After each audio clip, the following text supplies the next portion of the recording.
तो बच्चों, आज हम क्लास 6 का हिंदी का दूसरा पाठ पढ़ेंगे जिसका नाम है बचपन। बचपन पाठ के लेखिका का नाम है कृष्णा सोबती। कृष्णा सोबती यहाँ पर अपने बचपन के बारे में बता रही है कि वह अपने बचपन में कैसे कपड़े पहनती थी, कौन सी चीज़ें खाती थी और कहाँ कहाँ क्या क्या उसको पसंद था। तो चलो आज हम बचपन पाठ के बारे में, लेखिका के बारे में पढ़ते हैं। बचपन पाठ में लेखिका के जीवन के बारे में पढ़ते हैं कि उसका बचपन कैसा बीता है। मैं तुम्हें अपने बचपन की ओर ले जाऊंगी। मैं तुमसे कुछ इतनी बड़ी हूँ कि तुम्हारी दादी भी हो सकती हूँ, तुम्हारी नानी भी। तो यहाँ पर लेखिका कह रही है कि आपकी दादी की उम्र की भी हो सकती है और आपकी नानी की उम्र की भी हो सकती है। अब जो लेखिका है तो बड़ी बुआ भी, बड़ी मौसी भी। परिवार में मुझे सभी लोग जीजी कहकर ही पुकारते हैं।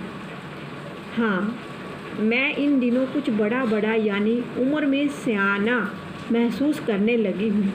सियाना मीन बड़ा, सियाना मीन बड़ा। शायद इसीलिए कि पिछली शताब्दी में मैं पैदा हुई थी। मीन 100 साल पहले। पिछली शताब्दी मीन जैसे 1920, तो 19 100 साल पहले जैसे 2001 था। उससे पहले कौन सी शताब्दी थी? 1991, 1992। तो उसी प्रकार ये बता रही है कि मैं पिछली शताब्दी में पैदा हुई थी। मेरे पहनने ओढ़ने में भी काफ़ी बदलाव आए हैं। पहले मैं रंग बिरंगे कपड़े पहनती रही हूँ, नीला, जामुनी, ग्रे, काला, चॉकलेटी। अब मन कुछ ऐसा करता है कि सफ़ेद पहनूं, गहरे नहीं, हल्के रंग। मैंने पिछले दशकों में मीन 10 सालों में, दशकों मीन 10 सालों में, 10 साल में तरह तरह की पोशाकें पहनी हैं। पहले फ्रॉक, फिर निक्कर, बाकर, स्कर्ट, लहंगे, गरारे और अब चूड़ीदार और घेरदार कुर्ते। तो बच्चों, जैसे आप भी बचपन में रंग बिरंगे कपड़े पहनते थे, स्कर्ट पहनती थी, आज भी पहनती होंगी, बट पहले छोटे छोटे बच्चों को ही पहनाया जाता था ये। तो उसी प्रकार लेखिका भी अपने बचपन की बातें बता रही है कि मैंने क्या क्या पहना है। बचपन के कुछ फ्रॉक तो मुझे अब तक याद है। हल्की नीली और पीली धारी वाला फ्रॉक, गोल कॉलर और बाजू भी गोल कफ, एक हल्की गुलाबी रंग का बारीक चुन्नटों वाला घेरदार फ्रॉक, नीचे गुलाबी रंग की फ्रिल। बच्चों, जैसे आपको भी लड़कियों को अपने कपड़े बहुत पसंद होते हैं। कई बार एक ही रंग के कपड़े जो होते हैं उनको बहुत अच्छे लगते हैं। उसी प्रकार लेखिका की भी एक फ्रॉक थी जो चूड़ीदार थी, चुन्नटोंदार में चूड़ीदार और घेरदार वाली फ्रॉक। तो उसी के बारे में बताया है।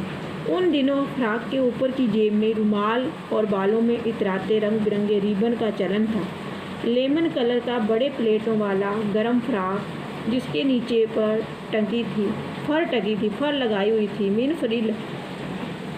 2 ट्यूनिक भी याद हैं, एक चॉकलेट रंग का और अंदर की कोटी प्याजी, दूसरा ग्रे और उसके साथ सफ़ेद कोटी होती है स्वेटर। और मुझे अपने मोज़े और स्कर्टिंग भी याद हैं। उसको क्या है, लेखिका को अपने मोज़े और स्कर्टिंग की भी याद आती है। बचपन में हमें अपने मोज़े खुद धोने पड़ते थे।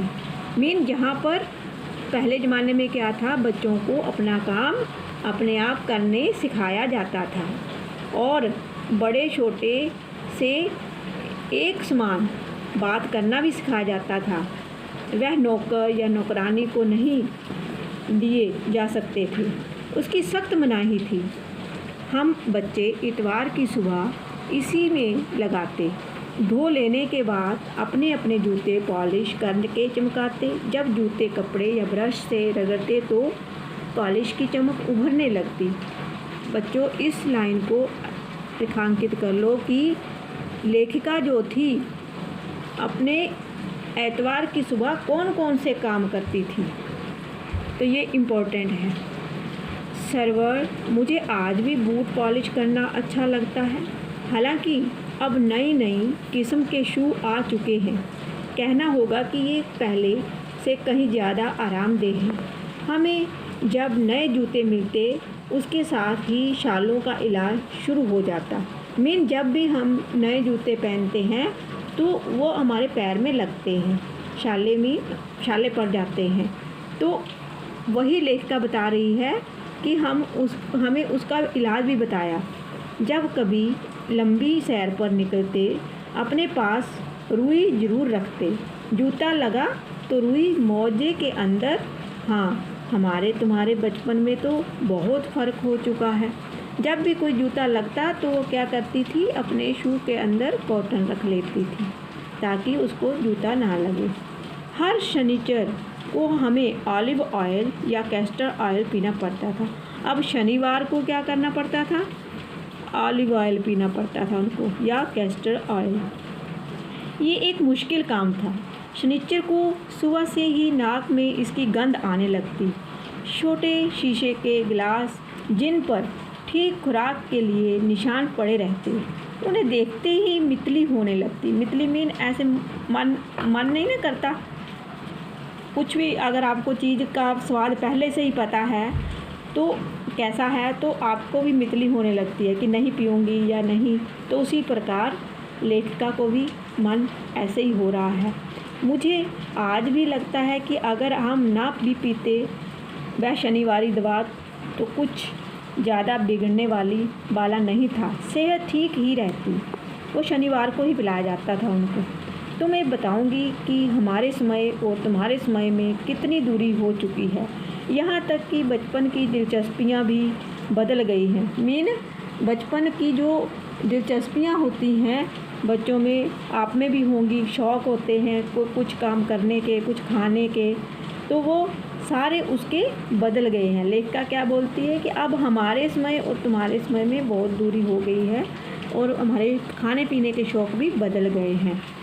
याद रहे उन दिनों कुछ घरों में ग्रामोफोन थे। जैसे आजकल हर घर में टीवी है, मोबाइल है, तो वैसे पुराने ज़माने में क्या था, कुछ ही घर थे जिनके घर में फ़ोन होते थे, रेडियो होते थे या टेलीविज़न। और सभी लोगों के घरों में ये सब सामान नहीं होता था। रेडियो और टेलीविज़न नहीं थे। हमारे बचपन की कुल्फ़ी आइसक्रीम हो गई। आजकल जो पहले कुल्फ़ी थी, कुल्फ़ी बोलते थे, आजकल उसको क्या बोलते हैं, आइसक्रीम। कचौड़ी समोसा पैटीज़ में बदल गए हैं। और पहले कचौड़ी समोसा खाते थे बच्चे, तो अब जो है वो उनका स्थान किसने ले लिया है, पैटीज़ में। उसका नाम क्या हो गया है आजकल, पैटीज़। तो शहतूत और फाल से खसखस के शरबत कोक पेप्सी में है। और शहतूत फल होते हैं ये, तो उन सभी को बदल दिया है। आजकल क्या पीते हैं बच्चे, क्या पसंद करते हैं, ड्रिंक पीना, कोल्ड ड्रिंक पीना पसंद करते हैं, जैसे कोक या पेप्सी। उन दिनों कोक नहीं, लेमन बिमटो मिलती थी। लेमन जूस, ये टॉफ़ियाँ मिलती थी, इनके टॉफ़ियों के नाम हैं ये। शिमला और नई दिल्ली में बड़े हुए बच्चों को बेंगर्स और डेविको रेस्तरां की चॉकलेट पर पेस्ट्री मज़ा देने वाली होती थी। ये जो लेखिका थी वह शिमला की रहने वाली थी। शिमला कहाँ है, हिमाचल प्रदेश में। तो वहाँ के रेस्तरां की बात कर रही है कि वहाँ पर क्या मिलता था, चॉकलेट और पेस्ट्री। हम भाई बहनों की ड्यूटी लगती शिमला माल से ब्राउन ब्रेड लाने की। अब लेखिका क्या बोलती है कि हम जो भाई बहन थे वो, तो हमारी बारी बारी से एक दिन एक जाता माल रोड से। शिमला में एक प्लेस का नाम है माल रोड, वहाँ पर क्या लाने के लिए ड्यूटी लगती थी, ब्राउन ब्रेड। तो हमारा घर मॉल से ज़्यादा दूर नहीं था। एक छोटी सी चढ़ाई और गिरजा मैदान पहुँच जाते। एक छोटी सी चढ़ाई हिमाचल में जो है पहाड़ी एरिया है, तो चढ़ाई चढ़ना उतरना तो आम बात है। वहाँ से एक उतराई उतरते और मॉल पर कन्फेक्शनरी काउंटर पर तरह तरह की पेस्ट्री और चॉकलेट की खुशबू मन भाविनी मन को मोह लेने वाली वहाँ पर खुशबू आती। जब भी आप कभी मार्केट में किसी दुकान के पास से जो आपको चीज़ पसंद होती है उसकी खुशबू आ जाती है ना अचानक फटाफट, तो आपको भी वो बहुत अच्छी लगती है, मन को भाने वाली लगती है और खाने को मन करता है। उसी प्रकार लेखिका को भी उसका मन मोह लेती थी चॉकलेट की खुशबू। हमें हफ्ते में एक बार, हफ्ता मीन 7 दिन, 7 दिनों के समूह को क्या बोलते हैं? हफ्ता। सप्ताह मीन 7 दिनों में एक बार ही चॉकलेट खरीदने की छूट थी। सबसे ज़्यादा मेरे पास ही चॉकलेट टॉफ़ी का स्टॉक रहता था। लेखिका बोलती है कि सबसे ज़्यादा मैं ही चॉकलेट टॉफ़ी रखती थी। बाकी भाई बहन खा लेते होंगे और वो इकट्ठा करके रखती थी। मैं चॉकलेट लेकर खड़े खड़े कभी ना खाती। घर लौटकर वाइट बोर्ड पर रख देती और रात के खाने के बाद बिस्तर में लेट कर मज़ा लेकर खाती थी। वो जागते नहीं चॉकलेट खाती। जब वो सोने के टाइम बिस्तर पर छुप जाते, मुँह अंदर कर लेती थी रजाई में और वह बिस्तर में लेटे लेटे ही चॉकलेट का मज़ा लेती थी। शिमला के काफिल भी बहुत याद आते। ये शिमला में पाया जाने वाला काफिल फल है और खट्टे मीठे होते हैं। ये कुछ एकदम लाल, कुछ गुलाबी, रस भरी कस्मल, ये सारे ही हिमाचल में के शिमला में पाए जाने वाले फलों के नाम हैं। रस भरी कस्मल, ये सारे क्या थे? ये रेखांकित कर लो बच्चों, ये इम्पोर्टेंट लाइनें हैं कि लेखिका जो थी अपने बचपन में क्या क्या मज़ा लेकर खाती थी। तो इन फलों के नाम रस भरी कस्मल सोचकर ही मुझे मुंह में पानी भर आए। तो उनका सोच से ही लेखिका के मन में पानी भर आता था मुंह में। चेस्टनट एक और गज़ब की क्या थी? चीज़ थी। आग पर भुने जाते हैं और फिर छिलके उतार कर मुँह में ये चेस्टनट होते हैं जो आग पर भुने जाते हैं, फिर उनको खाते हैं। चने जोर गरम और अनारदाने का चूरन। हाँ, चने जोर गरम की पुड़िया तो तब भी थी और अब भी है। ये तो चने की पुड़िया तो अब भी मिलती है, मगर पुराने ज़माने में ज़्यादा यही खाते थे। वह अब भी नज़र आती है। पुराने कागज़ों से बनाई हुई इस पुड़िया में निरा हाथ का कमाल है। नीचे से तिरछी लपेटते हुए ऊपर से इतनी चौड़ी कि चने आसानी से हथेली में पहुंच जाए। चने थोड़े होते हैं और पुड़िया बनाई होती है लंबी सी। एक वक्त था जब फिल्म का गाना चना जोर गरम बाबू मैं लाया मज़ेदार गाना जोर गरम तो उन दिनों स्कूल में के हर बच्चे को आता था ये गाना। तो और बच्चे मस्ती से ये गाना गा गा कर चने खाते थे। कुछ बच्चे पुड़िया और तेज़ मसाला बुरकवाते थे। कुछ बच्चे थे जिनको तेज़ खाना जो था वो पसंद था और उस पर मसाला भी छिड़कवाते थे। बुरकवाते छिड़कते थे। पुराना गिरजा मैदान घूमने तक ये पुड़िया चलती। जब वो एक शिमला में प्लेस है गिरजाघर, वहाँ पर घूमने जाते तो वहाँ घूमते घूमते वो एक पुड़िया को ख़त्म कर लेते। एक एक चना पापड़ी मुंह में डालने और कदम उठाने में एक ख़ास ही लय रफ्तार थी। उनको अलग मज़ा आता था वहाँ पर चलते चलते खाना। क्या खाना? चने। छुटपन में छोटे, जब वह छोटे थे। लेखिका बोलती है कि छुटपन में हमने शिमला रिज पर बहुत मज़े किए हैं। आप भी अपने घर के आसपास यहाँ कोई प्लेस होगा जहाँ पर आप मज़े करते होंगे, संडे सैटरडे के दिन जाते होंगे। उसी प्रकार शिमला के रिज स्थान पर भी लेखिका मज़े करती थी। घोड़ों की सवारी की शिमला जो है एक देखने योग्य स्थल है और टूरिस्ट प्लेस है। शिमला के हर बच्चे को कभी ना कभी ये मौका मिल ही जाता था। तो आप भी बच्चों कभी छुट्टियों में मौका मिले तो शिमला देखने ज़रूर जाना, क्योंकि वह एक बहुत ही अच्छा प्लेस है, स्थान है घूमने योग्य। हम जाने क्यों घोड़ों को कुछ कमतर करके समझते, उन पर हंसते थे। ननिहाल में नानी का घर। घोड़े खूब हृष्ट पुष्ट और खूबसूरत, उनकी बात फिर कभी।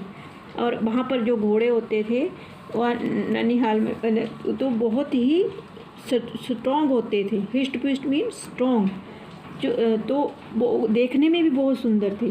तो उनकी बात फिर कभी, शाम को उनकी बात कभी फिर सुनाऊंगी, ऐसे कहती है लेखिका। शाम को रंग बिरंगे गुब्बारे, सामने झाखू का पहाड़, आज भी हैं ये सब, वहाँ देखने ज़रूर जाना। झाखू का पहाड़, ऊंचा चर्च की घंटियाँ, और तो दूर दूर तक उनकी गूंज फैल जाती थी। मीन जब भी चर्च में पूजा होती थी, प्रेयर होती थी, तो उनकी घंटियाँ जो बजती थी वह दूर दूर तक पहाड़ों से टकरा कर ना आवाज़ एक टकराती है तो बहुत ऊंची सुनाई देती है। लगता है इसके संगीत से प्रभु यीशु स्वयं खुश रहे हैं। यहाँ पर कुछ नहीं होगा, खुश रहे हैं। सामने आकाश पर सूर्यास्त हो रहा है। वहाँ पर ऐसा सूर्यास्त मीन सूर्य जब डूबता है ना, उसको देखने का नज़ारा बहुत ही सुंदर होता है। पहाड़ों में गुलाबी सुनहरी धारियाँ नीले आसमान पर आ रही हैं। दूर दूर फैले पहाड़ों के मुखड़े गहराने लगे और देखते देखते बत्तियाँ टिमटिमाने लगी। रिज पर की रौनक और मॉल की दुकानों की चमक के भी क्या कहने। स्कैंडल पॉइंट की भीड़ से उभरता कोलाहल मीन शोर, मीन वहाँ पर जो घूमने वाले स्थान होते हैं ना, आपने देखा होगा, कई आपके आसपास भी होंगे। वहाँ पर रात को जाएं तो लोगों का भारी रश रहता है, घूमते हैं लोग, मौसम का मज़ा लेते हैं और लाइटें भी टिमटिमाती हैं। उसी प्रकार शिमला के रिज स्थान की भी रौनक का यहाँ पर लेखिका वर्णन कर रही है।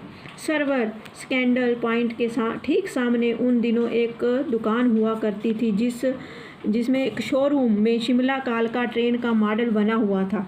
शोरूम था वहाँ पर, कौन सी ट्रेन का? शिमला कालका ट्रेन का मॉडल बना हुआ। उसकी पटरियाँ उस पर खड़े छोटे छोटे डिब्बों वाली ट्रेन, एक और लाल टीन की छत वाला स्टेशन और सामने एक सिर देता खंबा, थोड़ी थोड़ी दूर पर बनी सुरंगें। ये सारा शिमला का दृश्य दिखाया है अपने शब्दों के माध्यम से लेखिका ने। पिछली सदी में तेज़ रफ्तार वाली गाड़ी वही थी।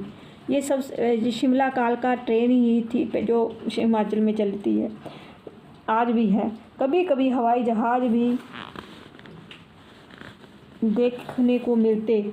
दिल्ली में जब भी उनकी आवाज़ आती तो बच्चे उन्हें देखने बाहर दौड़कर दिखता एक भारी भरकम पक्षी उड़ा जा रहा है पंख फैलाकर, ये देखो। और वह है, हम भी बच्चों, जब हमारे ज़माने में भी जैसे लेखिका का ज़माना था, हमारा भी था, तो हम भी ऐसे छोटे छोटे बच्चे थे ना, तो हम भी जब एरोप्लेन आता था ना तो घर से बाहर निकल कर ज़रूर देखते थे, ये देखो। और वह गाना, उसकी स्पीड ही इतनी तेज़ लगती कि हाँ, गाड़ी के मॉडल वाली दुकान के साथ एक ऐसी दुकान थी जो मुझे कभी नहीं भूलती। ये वह दुकान थी जहाँ मेरा पहला चश्मा बना था। जब लेखिका को चश्मा लगा था तो तब बता रही है कि मेरा पहला चश्मा जो है उस दुकान में लगा था। वहाँ आँखों के डॉक्टर अंग्रेज़ थे, तब अंग्रेज़ वहाँ पर काम करते थे। शुरू में चश्मा लगाना बड़ा अटपटा लगा। तो जैसे आजकल तो नॉर्मल बात है चश्मा लगाना, परंतु पुराने ज़माने में चश्मा लगाना बुरा समझा जाता था कि इतनी छोटी उम्र में चश्मा लग गया। तो इसलिए छोटे बड़े मेरे चेहरे की ओर देखते कहते, आँखों में कुछ तकलीफ़ है? क्योंकि तो सारे पूछते थे उसको कि कोई क्यों लगाया है चश्मा, कोई कुछ तकलीफ़ हो रही है या दर्द हो रहा है इस उम्र में ऐनक? और सभी यही बोलते थे कि इस उम्र में चश्मा लगाना जो था एक शर्म वाली बात होती थी, क्योंकि दूध पिया करो, सारे सुजेशन देते थे, सलाह देते थे। मैं डॉक्टर साहिब का कहा दोहरा देती, कुछ देर पहनोगी तो ऐनक उतर जाएगी।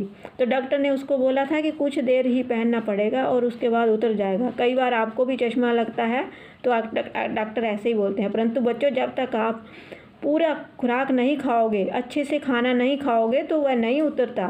वह ज़िंदगी भर लगा रहता है। इसलिए चश्मा ना लगे, अच्छे से खाओ पियो, दूध, पौष्टिक आहार, फल सब खाना चाहिए, भोजन।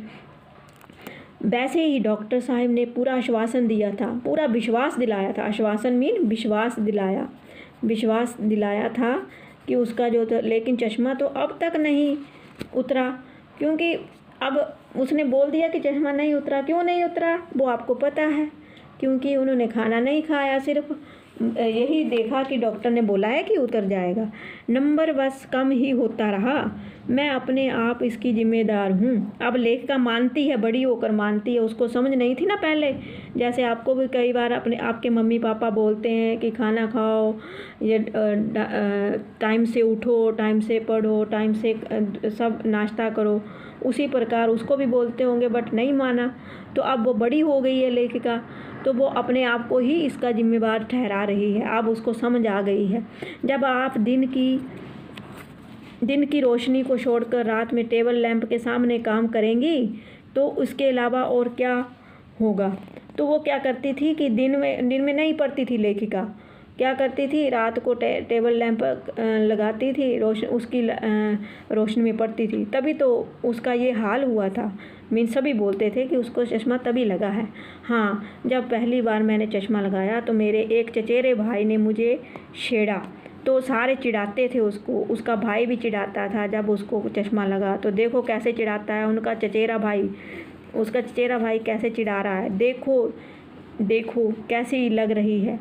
तो उसका चचेरा भाई बोल रहा है देखो कैसी लग रही है। आपको भी कई बार आपका भाई बहन आपको चिढ़ाते होंगे कोई नई बात होने पर, उसी प्रकार लेखिका को भी उसका चचेरा भाई चिढ़ा रहा है।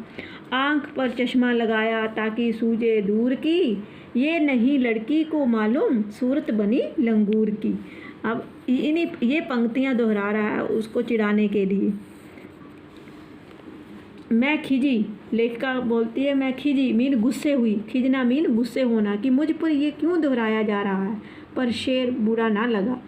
पर ये जो शेर था वो शेर समझती थी उसको कि ये बुरा ना लगा उसको, फिर भी लेखिका ने बुरा नहीं माना। जब वह चाय पीकर चले गए तो मैं अपने कमरे में जाकर आईने के सामने खड़ी हो गई। जब वो चचेरा भाई ऐसे बोलकर चला गया तो फिर वो अपने कमरे में खड़ी होकर शीशे के सामने, आईना मीन शीशे के सामने खड़ी हो जाती है और अपने को निहारने लगती है। फिर कई बार अपने को देखा, ऐनक उतारी, फिर पहनी, फिर उतारी, देखती रही, सूरत बनी लंगूर की, नहीं, हाँ। वो अपने मन में ही सोच रही है कि उसने सच बोला है। मैंने अपने छोटे भाई का टोपा उठाकर सिर पर रखा, फिर उसने चश्मा लगाया, फिर अपने भाई का भी टोपा रख लिया। कुछ अजीब लगा, अच्छा भी और मजाकिया भी। तो तब की बात थी, अब तो चेहरे के साथ घुल मिल गया है चश्मा। अब वो बोलती है कि बचपन में तो मैं ऐसे लग रही थी, बट अब तो मेरे उम्र हो गई और चश्मा जो है मेरे चेहरे के साथ ही घुल मिल गया है। अब उसका उतारने का मन नहीं करता, अब एज भी हो गई है ना। जब कभी उतरा हुआ होता है तो चेहरा खाली लगने लगता है। अब उसको आदत पड़ गई चश्मे की, जब वो कभी उतार देती है तो उसको खाली लगता है। याद आ गया वह टोपा, काली फ्रेम का चश्मा और लंगूर की सूरत। उसको ये सारी, कई बार हमें भी बचपन की यादें आती हैं। अब भी आप जैसी उम्र में भी आ रही हैं, हमें भी आती थी। तो उसी प्रकार लेखिका को भी वह अपनी टोपी की, काली फ्रेम, चश्मे की और लंगूर की सूरत उसने कहा था, तो उसकी भी याद आती है। हाँ, इन दिनों शिमला में मैं सिर पर टोपी लगाना पसंद करती हूँ। अब वो उसको मज़ा आता है कि मैं अब जाऊँ शिमला और उस पर सिर पर टोपी लगाकर घूमूं। मैंने कई रंगों की जमा कर ली हैं। उसने सारी टोपियाँ जो हैं, कई रंगों की टोपियाँ उसने इकट्ठी की हुई हैं। कहाँ दुपट्टों का ओढ़ना और कहाँ सहल दुसवीते वाली हिमाचली टोपियाँ। हिमाचली टोपियाँ जो हैं बहुत ही सुंदर होती हैं। अब तो हमारा मन भी करता है कि हम अपनी हिमाचली टोपियाँ सिर पर पहने, क्योंकि मैं भी बच्चों हिमाचल की हूँ। इसलिए ये कृष्णा सोबती के द्वारा लिखी गई बचपन की कहानी है। तो अभी आज तो हम इतना ही करेंगे। अब हम नेक्स्ट वीडियो में इसके प्रश्नों के उत्तर करेंगे।